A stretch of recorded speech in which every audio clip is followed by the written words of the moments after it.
بسم اللہ الرحمن الرحیم۔ السلام علیکم سامعین کرام۔ عربی زبان کا مختصر علم قرآن کو سمجھنے کی حد تک۔ آئیے قرآن کو سمجھ کر پڑھیں کے سلسلے کے سبق نمبر 67 کے ساتھ حاضر خدمت ہوں۔ سامعین کرام، آج ہم اپنے اس سبق میں لفظ لا اور ماں کا استعمال پڑھیں گے۔ سامعین کرام، لفظ ماں کا مطلب ہے نہیں، اور یہ فعل ماضی کے لیے استعمال ہوتا ہے، جبکہ لفظ لا کا مطلب بھی نہیں ہی ہے، مگر یہ فعل مضارع یعنی حال اور مستقبل کے لیے استعمال ہوتا ہے۔ مثلا ربنا ما خلقت هذا باطلا، اے ہمارے رب نہیں پیدا فرمایا آپ نے یہ جہاں باطل یعنی بیکار۔ اور اس کے بعد ہے وما خلقت الجن والانس الا ليعبدون، اور نہیں پیدا فرمایا میں نے جنوں اور انسانوں کو مگر اس لیے کہ وہ عبدیت کریں میری۔ اس کے بعد ہے لا تعلمهم نحن نعلمهم، نہیں جانتے ہو تم انہیں، ہم جانتے ہیں انہیں۔ اس کے بعد ہے لا يكلف الله نفسا الا ما آتاها، نہیں ذمہ داری کا بوجھ ڈالتا اللہ تعالی کسی جان پر مگر جو اس نے دیا ہے اسے۔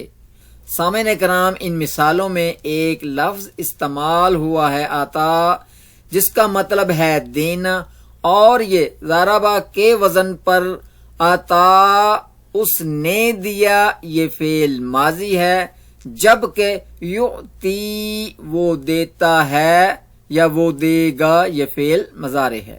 لام زبر الف لا، اور الف کے اوپر ایک چھوٹا سا دائرہ، یعنی یہ صرف لام زبر لا پڑھا جائے گا، جس کا مطلب ہے یقیناً، ضرور بضرور۔ اگر لام پر زبر اور الف حمزہ پر چھوٹا سا دائرہ لگا ہو تو اس میں الف یا حمزہ کو نہیں پڑھا جائے گا، یعنی صرف لام الف لا کو لام زبر لا ہی پڑھا جائے گا۔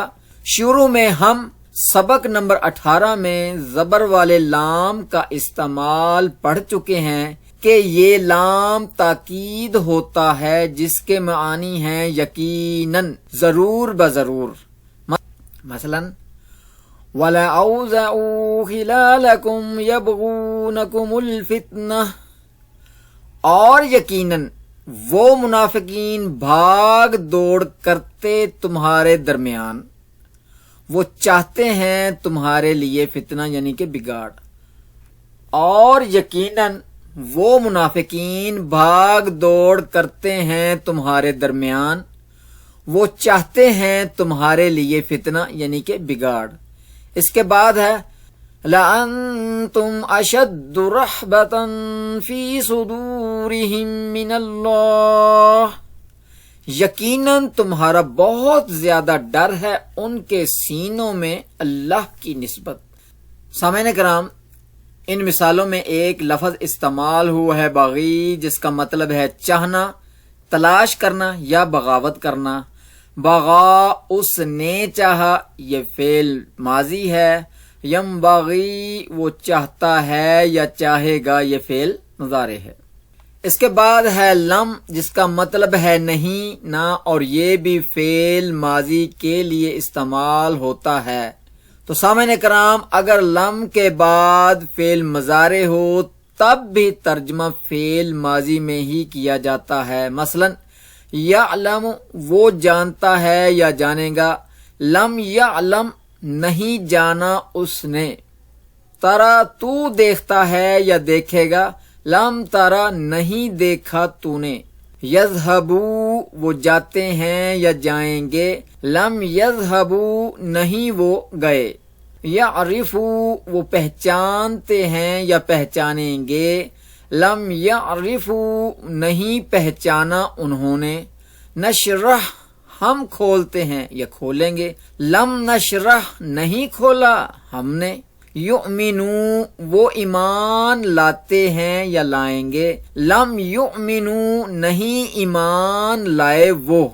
تو یہاں ایک لفظ استعمال ہوا ہے شرح، جس کا مطلب ہے کھولنا، اور یہ فتح کے وزن پہ شرح اس نے کھولا، یہ فعل ماضی بنا، یشرح وہ کھولتا ہے یا کھولے گا فعل مضارع ہے۔ لم نہیں نہ، یاد رکھیں کہ لم کے بعد فعل مضارع بھی فعل ماضی میں بدل جاتا ہے۔ مثلا الم یاتکم رسل منکم، کیا نہیں آئے تھے تمہارے پاس رسل تم ہی میں سے۔ پھر اس کے بعد الم نشرح لک صدرک، کیا نہیں ہم نے کھول دیا تھا آپ صلی اللہ علیہ وسلم کے لیے، آپ صلی اللہ علیہ وسلم کا سینہ۔ پھر اس کے بعد الم تر کیف فعل ربک باصحاب الفیل، کیا نہیں دیکھا آپ صلی اللہ علیہ وسلم نے کیا کیا تیرے رب نے ہاتھی والوں کے ساتھ۔ اس کے بعد الم یعلم بان اللہ یری، کیا نہیں اس نے جانا کہ بے شک اللہ دیکھ رہا ہے۔ اس کے بعد وَلَا تَأْكُلُوا مِمَّا لَمْ يُذْكَرِ اسْمُ اللَّهِ مِمَّا لَمْ يُذْكَرِ اسْمُ اللَّهِ عَلَيْهِ وَإِنَّهُ لَفِسْقٌ، اور مت کھاؤ تم سب اس میں سے نہ لیا گیا ہو نام اللہ کا جس پر، اور بے شک یہ یقیناً فسق یعنی نافرمانی ہے۔ تو سامعین کرام، یہاں ایک لفظ استعمال ہوا ہے رئی، جس کا مطلب ہے دیکھنا، دکھانا، اور اس نے دیکھا یا دکھایا، یہ فعل ماضی ہے۔ یوری وہ دیکھتا ہے یا دیکھے گا فعل مضارع ہے۔ اس کے بعد ہے لما ابھی تک نہیں، جب فعل ماضی میں اس وقت تک کی نفی۔ مثلا قالت الاعراب آمنا قل لم تؤمنوا ولكن قولوا اسلمنا ولما يدخل الایمان فی قلوبکم، بولے اعرابی لوگ ہم ایمان لائے۔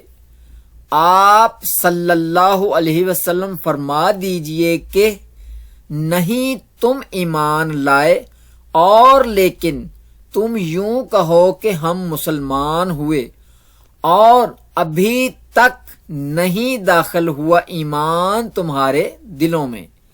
اس کے بعد ہے فَفَرَرْتُ مِنْكُمْ لَمَّا خِفْتُكُمْ، موسیٰ علیہ السلام نے کہا پھر میں فرار ہو گیا یعنی بھاگ گیا تمہارے پاس سے جب مجھے ڈر محسوس ہوا تم سے۔ اس کے بعد وَأَنَّا لَمَّا سَمِعْنَا الْهُدَيَ آمَنَّا بِهِ، اور یہ کہ بے شک جب ہم نے سنی ہدایت تو ہم ایمان لائے اس پر۔ سامعین کرام، مندرجہ بالا مثالوں میں ایک لفظ استعمال ہوا ہے سلم، جس کا مطلب ہے سلامتی کی دعا کرنا۔ سلمہ اس نے سلامتی کی دعا کی، یہ فعل ماضی ہے۔ یسلم وہ سلامتی کی دعا کرتا ہے یا کرے گا، یہ فعل مضارع ہے۔ اسی طرح سلم کا مطلب فرما برداری کرنا بھی ہوتا ہے۔ اسلم اس نے فرما برداری کی، یہ فعل ماضی ہے۔ یسلم وہ فرما برداری کرتا ہے یا کرے گا، فعل مضارع ہے۔ اس کے بعد ہے لما، جس کا مطلب ہے جب۔ فلما پھر جب، مثلا فلما وضعتها قالت رب انی وضعتها انثى، پھر جب اس یعنی مریم کی والدہ نے اسے یعنی مریم علیہ السلام کو جنا تو وہ بولی اے میرے رب بے شک میں نے جنی ہے ایک لڑکی۔ پھر اس کے بعد فلما رأى القمر بازغا قال هذا ربی، پھر جب اس نے دیکھا چاند کو چمکتا ہوا تو بولا یہ ہے میرا رب۔ فلما زاغوا ازاغ اللہ قلوبہم، پھر جب وہ خود مڑ گئے یعنی ٹیڑے ہو گئے تو ٹیڑے کر دیے اللہ نے ان کے دل۔ زیغ کا مطلب ہے ٹیڑھا ہونا، مڑ جانا۔ ضربا کے وزن پر زاغ، وہ ٹیڑھا ہوا، یہ فعل ماضی ہے۔ یزیغ، وہ ٹیڑھا ہوتا ہے یا ہوگا، یہ فعل مضارع ہے۔ اسی طرح زیغ کا مطلب ٹیڑھا کرنا یا موڑ دینا بھی ہوتا ہے، اور یہ بھی ضربا کے وزن پر ازاغ، اس نے ٹیڑھا کیا، یہ فعل ماضی ہے۔ یزیغ، وہ ٹیڑھا کرتا ہے یا کرے گا، فعل مضارع ہے۔ جی تو سامعین کرام، یہ تو تھا لفظ لا، ما، لما، لم کا استعمال، جسے ہم نے بھرپور مثالوں کے ساتھ پڑھا اور اسے سمجھا۔